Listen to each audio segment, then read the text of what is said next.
नमस्कार दोस्तों, क्या आपने कभी सोचा है कि भगवान शिव का वाहन एक बैल नंदी ही क्यों है? क्या नंदी हमेशा भगवान शिव के साथ थे या फिर इसके पीछे कोई गहरी और चमत्कारी कहानी छुपी हुई है? आज हम आपको बताएंगे नंदी महाराज के जन्म से लेकर शिवजी के वाहन बनने तक की पूरी कहानी। नंदी का जन्म कैसे हुआ? बहुत समय पहले एक महान ऋषि थे, शिलाद मुनि।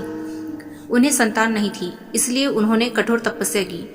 उनकी भक्ति से प्रसन्न होकर भगवान शिव प्रकट हुए और उन्हें एक पुत्र का वरदान दिया। कुछ समय बाद शिलादी मुनि को एक दिव्य बालक मिला, जिसका नाम रखा गया नंदी। नंदी बचपन से ही बहुत तेज, बुद्धिमान और शिव भक्त थे। वो हर समय भगवान शिव का ध्यान करते थे। लेकिन एक दिन कुछ ऋषियों ने भविष्यवाणी की, यह बालक ज्यादा समय तक जीवित नहीं रहेगा। यह सुनकर शिलाद मुनि दुखी हो गए। नंदी की तपस्या। जब नंदी को यह बात पता चली तो उन्होंने डर के बजाय भगवान शिव की कठोर तपस्या शुरू कर दी। वो जंगल में गए और पूरे मन से ओम नमः शिवाय का जाप करने लगे। उनकी भक्ति इतनी सच्ची थी कि भगवान शिव को प्रकट होना पड़ा।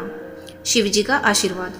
भगवान शिव नंदी के सामने प्रकट हुए और बोले, हे नंदी, तुम्हारी भक्ति से मैं बहुत प्रसन्न हूँ। शिव जी ने उन्हें आशीर्वाद दिया, तुम अगर रहोगे, तुम मेरे सबसे प्रिय बनोगे और हमेशा मेरे साथ रहोगे। नंदी कैसे बने वाहन? शिवजी ने नंदी को सिर्फ आशीर्वाद ही नहीं दिया, बल्कि उन्हें अपना वाहन भी बना लिया। नंदी हमेशा शिवजी के साथ रहने लगे। वे कैलाश पर्वत पर द्वारपाल भी बने। आज भी हर शिव मंदिर में नंदी महाराज शिवलिंग के सामने बैठे हुए होते हैं। नंदी का महत्व।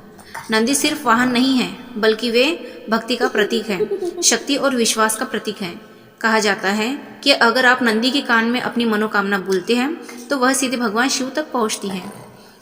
इस कहानी से हमें यह सीख मिलती है कि सच्ची भक्ति से सब कुछ संभव है। भगवान अपने भक्त को कभी निराश नहीं करते।